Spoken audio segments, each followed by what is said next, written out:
法務大臣はいないんですね、今日はね。はい、いらっしゃいます。どうも。いわゆる指揮官の責任、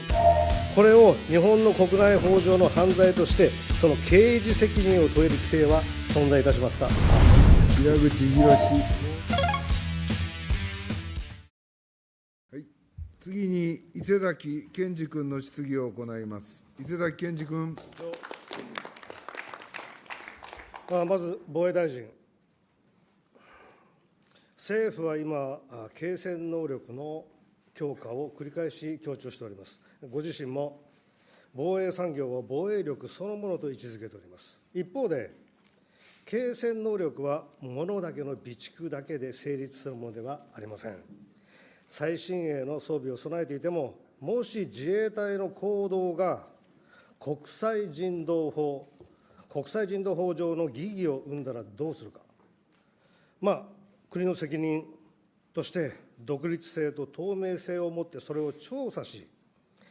適切な処分を行い、国内外に対して説明責任を果たす、いわばこの法的対処能力と申しましょうか、これも必要であります。これが欠けていればどうなるか、深刻な外交問題に発展いたします。自衛隊が国際社会で孤立し、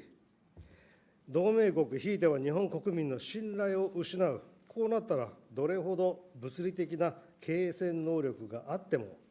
戦略的には敗北であります。この法的対処能力について、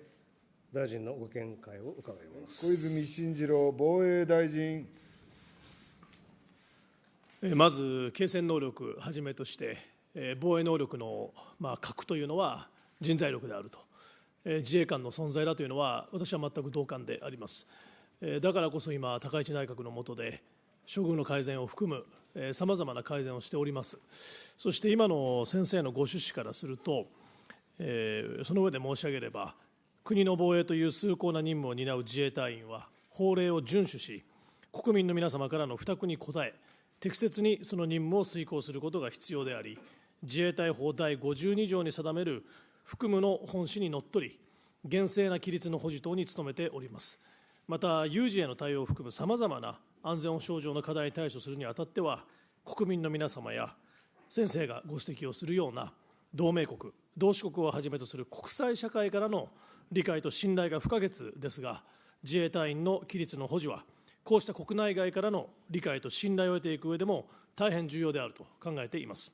防衛省自衛隊では、引き続き関係法令の教育とともに、含む規律の徹底などを行ってまいります。伊勢崎健二君。まさにその法そのもの、既存法そのものの瑕疵を今、問題にしているわけです。法務大臣に伺います。ICC、これローマ規定ですね、日本に批准しておりますね。ICC ローマ規定などの国際法が規定する戦争犯罪や人道に対する犯罪に漏れなく、日本の国内法上の犯罪とし、これらを日本が直接捜査、訴追、処罰できる規定は、日本の現行法に揃っているでしょうか。法務省、佐藤敦刑事局長。お答えいたします。犯罪の成否は捜査機関により収集された証拠に基づきまして、個別に判断されるべき事柄でありますので、一概にお答えするのは困難でありますけれども、というのが、実情でございます。伊勢崎健二君。想定した、もう何度もこれやってますからね。法務大臣はいないんですね、今日はね。いらっしゃいます。どうも。続いてね、関連する質問なんですけれども、部下が犯す戦争犯罪、もしくは人道に対する犯罪を知っていたのに止めなかった、もしくは知るべき立場にいたのにそれを放置したですね、そういう上官、その頂点にご自身がいらっしゃるわけです。その上官を処罰する、いわゆる指揮官の責任、これを日本の国内法上の犯罪として、その刑事責任を問える規定は存在いたしますか。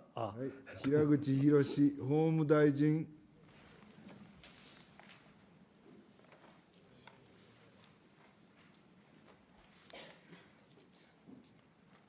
あくまで一般論として申し上げますと、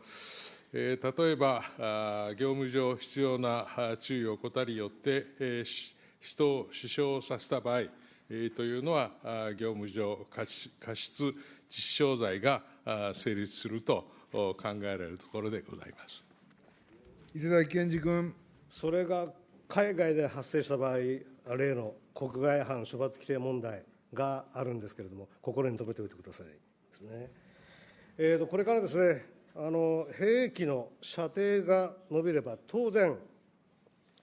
誤認、誤爆のリスクは同罪いたします。一生懸命訓練しているから大丈夫という精神論で済む話ではありません。法の支配を掲げる国として、有事においても自らを厳しく律し、それを証明し続けるための法的な備え、これ、今、防衛省が取り組むべきはここだと思います。これで終わりさせていただきます。以上で伊勢崎健二君の質疑は終了いたしました。これにて質疑通告者の発言はすべて終了いたしました。